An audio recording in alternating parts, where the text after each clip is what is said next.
All right. So in chapter 970 of One Piece, we finally see the Hour of Legends. We see Odin and his 9 red scabbards march towards the Flower Capital in order to take Kaido's head. However, on the way to the Flower Capital, they're ambushed by Kaido and a lot of his men, maybe in the thousands, large army. And they find out that it appears that someone tipped Kaido off about Odin's upcoming arrival, going back to the traitor that was mentioned before. And it's revealed again that Kaido really manipulated Odin into thinking that he was going to hurt a large amount of his citizens if he stood up to him 4 years ago. So Kaido was really able to subdue Odin just by the threat of physical violence towards his subjects. But it turns out that was a bluff, that Kaido really wasn't as powerful at the time, and Odin might have stood a chance against him. So it really makes that much more crushing towards Odin, that he has to bear that pain now. But even so, Odin claims that he doesn't regret what he did before, and he's only looking towards the future, and right now he wants to take Kaido's head and make up for everything. So unfortunately, they're at a huge numbers disadvantage, but Odin still is able to fight on an even footing with Kaido. We see an abridged fight where Kaido seems to be going all out in his dragon form, which finally culminates in Odin being able to actually wound him with his two-sword style and give him his big scar on his neck.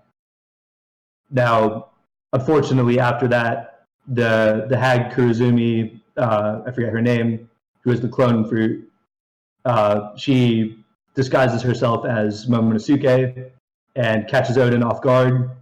And in that one moment where Odin hesitates, Kaido is just able to land a single shot and knock him out. And without Odin, the rest of his men soon fall. Now, also, what was her name? Shinobu also joins the cause at this point. However, once they're all captured, Odin suspects her of being the traitor, although she is able to escape. And the chapter ends with the proclamation that Odin is going to be boiled to death, which I guess is play on words of his name. I think but he's going to be executed by being boiled to death. I thought that was the subordinates. I thought it was the red scabbards that were going to be boiled to death. Except all of them were. All 9 of them. Yeah, all of them. Yeah, all of them will be boiled to death. Yep. So symbolic execution for Odin with his name. So I guess the main things I wanted to talk about with this chapter are one, who's the traitor. They're bringing the traitor up again. That seems to be an important plot point that's going to be brought back later on. That's going to be throw a wrench in things in the present day with Luffy and his battle. The other thing is we finally really see Odin fighting at his full strength, attempting to kill Kaido. So we see an abridged fight, but we get a little glimpse into their power levels. So I guess how powerful do we think Odin is at the time, and also how powerful is Kaido at that time, because it might not be the same as now. And then the final thing I want to talk about is how do we think the next events are going to play out, because the next big event to come is that a few of them are going to, all the samurai are going to escape. Some of them are going to be sent into the future by Toki, and some of them are going to escape off the island. So back to the traitor. So it looks like Shinobu is suspected right now, but that might be a little more obvious. I was also thinking we don't know where Denjiro, the one samurai who's unaccounted for, is in the present day. So what do you guys think about the traitor? Who is it? What have? Dude, I still just have no clue. Yeah, that's one of them I don't want to venture to guess on. I can't. I'm not confident enough in any guess. I don't have enough evidence to, if I threw out a name, I wouldn't throw out anything that backs that. Minus like, oh, he's part of, that we've seen people that are part of the story, but like, yeah, I don't like him. Or, the girl, obviously, I think the girl's a misdirection. I don't think it's going to be that cut and dry that she's back. I don't necessarily even know if it's one of the actual scabbards. It could just be someone that we've, how Oda does, like a little person that we've seen close to them. that is just going to come out of the woodwork. Like, okay, it was him the whole time. It was What? Momonosuke. Yeah, like Momonosuke was it's Kaido's clone. That it's not Oden's kid. I'm sorry, Dad. I'm like, yeah. So, yeah, I mean, Shinobu, I think, was a good guess originally. I think, Connor, you had that theory a while back. I think, but right now, like Devin said, it seems to be a misdirection. Yeah, it's a bait and switch, I think. It's a red herring. I'm suspicious of the guy who we know almost nothing about, Denjiro. He hasn't really had much of a role in the backstory, but he's notably missing in the present.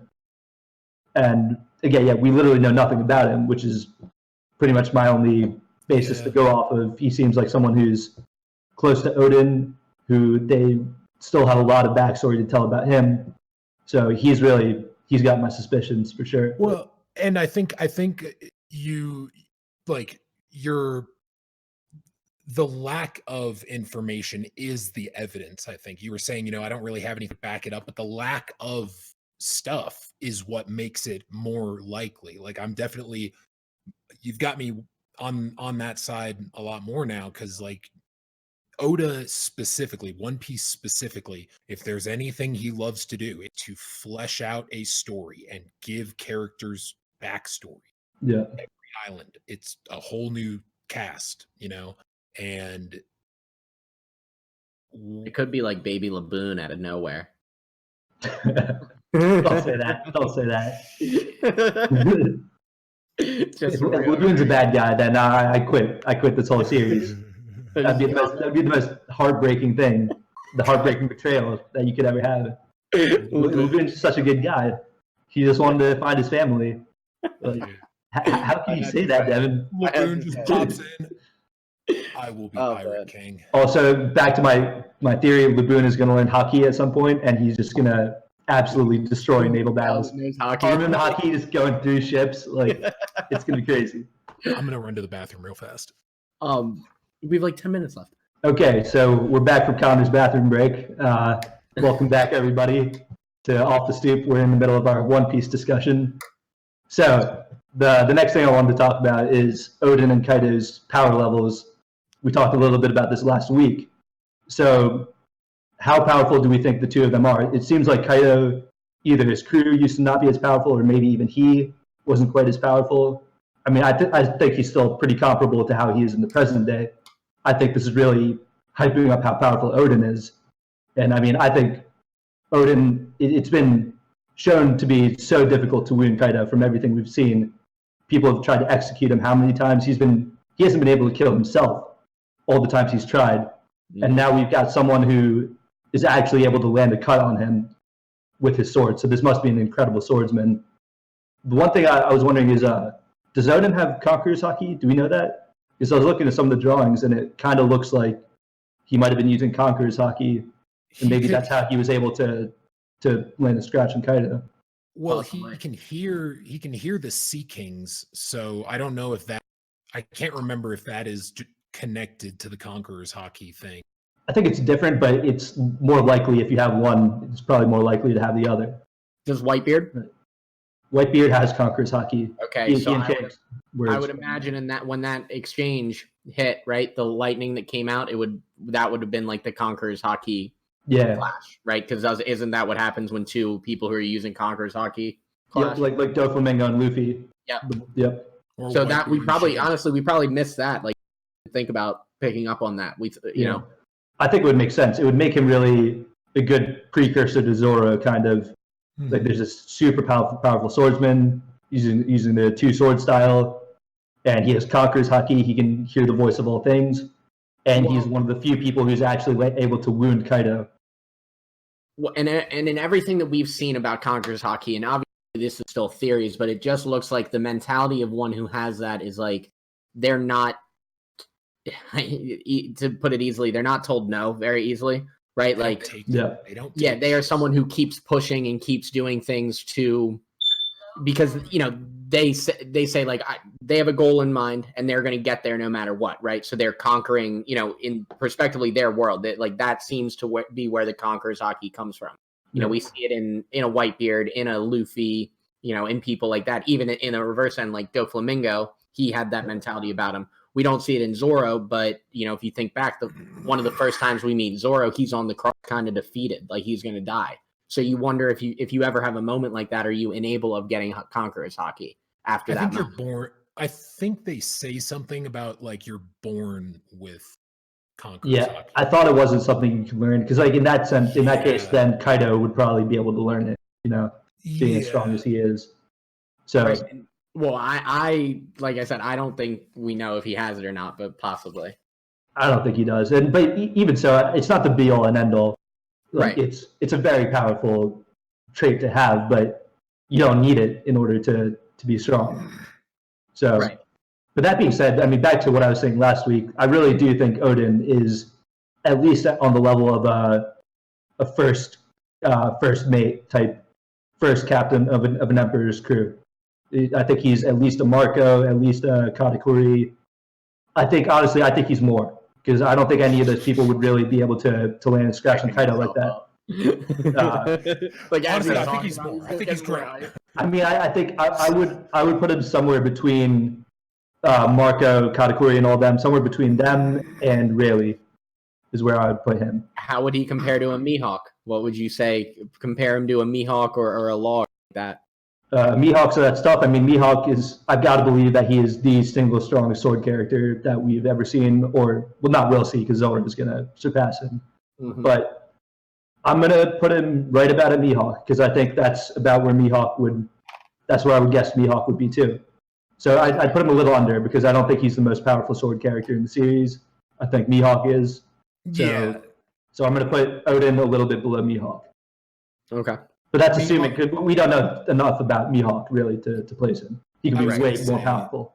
He's been hyped up, like he's been presented as like this under the radar, unbelievably powerful guy, like number one swordsman in the, and he's a warlord, but obviously his abilities are beyond that. Like I think it's fair to say he could probably, I mean, we know he used to contend with Shanks before Shanks lost an arm. Like we know he's practically on par with the four emperors. So with that being the case, and the other thing, I mean, we may never get any context on is Mihawk better, or we may not get any comparison of the styles in a way, or putting my hat on, what if Zoro beats Mihawk with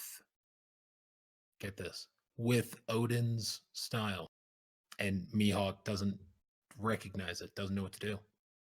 I mean, Zoro's pretty much already using Odin's style without realizing it. Must be like the swords are able to somehow kind of influence him that way, or I don't know, or maybe I'm reading too far. He was using it before the swords, I guess. Yeah. Zoro's been using his 3-sword style since he was a kid. Yeah, but still, I mean, Zoro's clearly, he's clearly using the same techniques as Odin. That's for sure. Yeah. But yeah, I mean, I think Mihawk, he's got to be comparable with like Rayleigh, the admirals, Mihawk. I put Odin right in that category with all those people. I'd say I think he's stronger than the strongest person in the Yonko crew. Well, I mean, he would have been one of the stronger people than in Gold Roger's crew at that. I think that was more because he was new. He is. He's got to be behind Rayleigh. Like, who else in Roger's crew was stronger than him? Again, he had the voice of all things. He was one of 3 people in that crew. And people who hear the voice of all things, they got to be strong. Right. They got to be. Yeah. And the other thing I was thinking about, a parallel I wanted to draw was, we saw Luffy's fight against Kaido in the present day before he goes to prison for like the 5th time in the series. But he hit Kaido with his full King Kong gun, right? His full strength attack, while Kaido was drunk and like pretty much defenseless. Luffy just hit him full power, clean hit, everything. Not a single scratch on him. Kaido got right back up and just one-shotted him. And here we see Odin is able to fight a long, drawn-out fight where Kaido he's wary of him, and he set this whole army up to fight him. And we see in the panel, like, there's fire everywhere. It's clearly one of those big, epic fights where the landscape is getting destroyed and everything. And Odin is actually able to cut him and wound him. And we this whole time in the series, Kaido was introduced as a character who wants to die. Like, he's trying to look for ways to kill himself, and people have just failed over and over to execute him, even when he just lets them try to attack him, and he hasn't even been able to kill himself. And now we've got a guy, a swordsman, who is able to stand up to him in a long, drawn-out fight and ultimately wound him. And Kaido uses sneaky tactics in order to finish him off. That's what I was gonna say. Like this arc has been, thinking about, but this arc has really given a good example of, like, there are ways that powerful people can beat more powerful people. Like, even if the other person is on, like, too far beyond them, they can use those types of tactics. I mean, pretty much the entire run of Oden and Kaido has been nothing but Kaido's tricks. Kaido, pulling one over on him or having some ace up his sleeve. And that it's basically hamstrung Oden the entire time. I mean, he cut Kaido and then got knocked out. We have no clue how the fight would have drawn out. Do we know if Kaido, like, was the same Kaido back when he fought Oden? Like, do we know if he was drinking and depressed like that and everything? Yeah, they talk about how, like, Oden says to him, "Oh, I was on the way to the palace because I thought you'd be, drunk." Yeah, like he does say that. Yeah, gotcha. Because I didn't know if, like, they were going to tie in possibly I don't know if Kaido feels that, and it would kind of tie into your questions about how strong Oden would be, right? Like, if Kaido felt like he was shamed by not defeating Oden straight up and getting the scar and everything like that. Like, it did kind of seem like Oden could have beat him, like, if they wouldn't have pulled that trick, like, so we don't know what his feeling was and, like, why he's trying to die after that, because that would put into perspective, like, if he was going to get beat by Oden and did that, like, got away with it kind of in that cheeky way he did, was no one at that time as powerful as Oden then. Like, Oden was the only one to do that, or out of the people who had fought Kaido, right? Like, he was the strongest one out of anyone to fight Kaido, and Kaido just never found anyone as strong as him after that. I think Oden was just riding a wave of anger. I think he really stepped up. I think Kaido was definitely the more powerful person in that situation. Kaido doesn't want to fight Shanks, right? Like, it's been implied that Kaido would not want to go like. No, I thought he was. I thought he's fought Shanks multiple times. Oh, really? Beast Titans were, like, ramping up to, like, fight the red hair pirates. Okay. Yeah. Gotcha. Yeah, I mean, Kaido's looking for strong people to see if he can be killed. So, I mean, I think Kaido. I think the main difference between the Kaido of the past and the Kaido of the present is just, I think it's mainly his crew. I think he's always been an overly powerful guy. I think he's just kind of built himself up, built a name for himself to be emperor and everything. I think this is just showing that, there wasn't always a time when Kaido was an emperor. He built a crew just like everyone else. There was a time where even he fought against Gecko Moria, even though Gecko Moria is, like, the weakest warlord of them all. Apparently he was dope. There was a time when their crews were on equal footing. Probably not the two of them, but at least their crews actually had a fight. So this is just showing, I think, that 20 years ago, Kaido was still kind of on the rise as an emperor. Because he didn't really gain power as an emperor until he gained Wano and fully took control there. And then over 20 years, he just, like, built his empire, I think. It was also, I feel like of him becoming emperor was the Wano, like, possessing Wano and then establishing that underground weapons, trafficking. Like, those two things are what established him, like, as an emperor. Yeah, allowed him to spread his influence. Yeah, he is pretty much like this underworld boss, pretty much. He was Don Flamingo's boss. Yeah. And Don Flamingo was, like, the big baddie for the longest time. There's always, it's all bureaucracy, man. That's all it is. One guy working for another. So I guess the last thing I wanted to talk about was just where does it go from here? We know generally what's going to happen. All of the 9 red scabbards are going to escape, except we don't know Denjiro, what happens to him. So, and I think that'll still be a mystery because I think we're going to find out about him in the present. And then we'll see Toki jump a bunch of them into the future to save them, and then some others will escape, and everyone will go their separate ways. But how do we think that's all going to play out, and are we going to learn any new detail that's going to be a game changer in the present? Because I feel like the last two backstories kind of ended with a plot point that they gave us that changes your perspective on the events of the present. So I think that's coming. What do you guys think? Yeah, I mean, it would have to come in the sense of why were the other 8 scabbards not executed, right? Like what detail are we going to find out that got Odin of all people killed, or whatever happened to him, or wherever that's going with that? What stopped the other 9? Yeah, right. What stopped the other 8 from getting executed with him? Why are they there? And what that's, I guess, in the next 2 chapters, I would imagine that'll wrap up this. If the fight went that quick, right? Like we saw such an abridged version of the fight, I think he's speeding the pace up to say, okay, it's getting back into the present. Like we'll see, we might even see like it end in the same setting where the scabbards are going to be starting in like something like that. I don't know. Yeah. I think in 1 or 2 chapters we'll probably see the end of this backstory. Well, and I think it was telling that they gave us glimpses of Queen and King fighting like different samurai, and them saying, "Hey, these guys are pretty strong."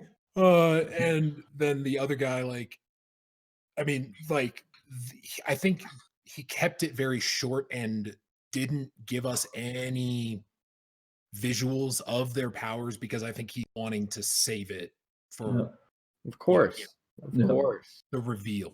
You know what? We're going to see a lot of reveals. We're going to see the T-Rex guy, what he's really been doing. We're going to see X-Drake. Yep. We're going to see Sanji in the full suit, like really see a bunch of his powers. Yep. Yeah. I just want to see everybody's like full strength power. Zora's new sword. Yeah, we're going to, Zora, dude. We're finally going to see Zora after the, because we still haven't seen it. Really setting up like Kaido and Zoro might fight in a sense. Like there is a theory that all the supernovas go up against Kaido. Really? There's a theory that I've seen. Yeah, and Zoro. Where do the other ones come in at? Right? Like I know there's a bunch of them, but most of them are in Wano. Here. I mean, that is true. I guess a lot of them would join Kaido. Maybe not all of them, but there are a lot of them there on the island. Yeah, You're only missing Jewelry Bonnie, Gang Beji, and then Apu, Scratchman Apu. Or is he there? No, he made a deal. Yeah, you're right. Yeah. He's there, yeah. I think there's a theory about Law's death potentially here, which I don't know. I think Law's too cool of a character to kill off in a sense this early. Plus, like his devil fruit. Oh, speaking of devil fruits and like passing devil fruits on, last chapter, was that Bari technique? Was that the predecessor to Same Bartholomew? With the clone, dude. The clone. Bartolomeo. Yep, and the clone Mr. 3 or Mr. 2. Yeah. Bon Clay and Bartolomeo. Yep. Okay. Yeah, they're their predecessors, right? Yeah. So these 2 characters are confirmed dead. They must be. Yes. But Devin, remember, it's not Attack on Titan. They did each other. Right. Yeah. No, I get that. Well, unless Blackbeard's around, it doesn't. Yeah. But like, and tell me what you guys think of this. But I don't think there has been a villain in any arc yet that Oda has built up as evil as Orochi, and like this whole operation, like it just, I don't know, it might just be, I have been pushing Orochi's behavior as so bad, like so horrendous, and it just seems almost forced. Like I think he's supposed to be a snake. I would say he's built Kaido out to be like the most wicked, right? Because like I mean, I'm in tandem, obviously. Orochi's kind of like a spoiled brat, is how I see him. Yeah, I mean, I know, but like, he's done more. But dude, like there are other people who've done like the bridge with the slaves who've been working for centuries just to death. So I mean, the world government there, and then Doflamingo, who, I mean, we know, I don't want to ruin it for Xander too much, but we know what he did to the people of his island, like really mentally. I know, but that's what I'm saying. Traumatizing them. Even back to like Arlong and all them, like there's. But that's what I'm saying. Characters compared to all of it, this is a guy who turned an entire region of his country into a weapons manufacturing area, contaminated their entire society's like water supply or whatever, where everybody smiles. Like this is a country. This is different. We've talked about it, since before this podcast. Like, this is different than the other arcs because like this is a lot like the Alabasta, actually, in a way, because you have this entire country that is under siege. But could I guess you're right. Kaido, I would argue that Kaido could have done that anyways. Or like Orochi was just the guy that let that happen. And I get, yes, like like there's culpability on his end too. But if Kaido really wanted that territory, no matter who was in charge, whether he had to take it by force or not, like Orochi definitely destroyed Odin's family. And like that is the most wicked thing he's done for sure. But on a large scale, like I understand what you're saying, like, but he didn't do that. Like that's Kaido to me, taking over that, and I get, like you're saying, yes, like the whole thing. I think that's why, it's interchangeable, basically. Like, but overall, what I'm saying is that's Kaido's reign. No matter, like, Orochi's piece doesn't matter in that hierarchy. Orochi could have been anyone. Kaido is the one that, like. But like, I agree. I agree with you. Like, Kaido is the taking the actions. But again, like, yeah, you're right. It, anybody who was in that position, it would have, he probably would have run them over. But we know, one, that Kaido's power was not what it was when he first took over with Orochi. Like, it was not at its strength. And we know, I mean, Orochi went through a very intricate plot with other, conspirators to manipulate. I mean, he pulled a Trump. He manipulated the election. No, I'm just kidding. I don't know. We want to go there. Not going to get political. Not getting. Yeah. But if you take that in the scale of the manipulation that Kaido has done with, like the large scale manipulation we've seen tracing all the way back to like what arc? I mean, honestly, when was the first Doflamingo and Kaido are wrapped up together. You know what I'm saying? So like, there's such a large scale manipulation going on over the whole thing that revolves around Kaido.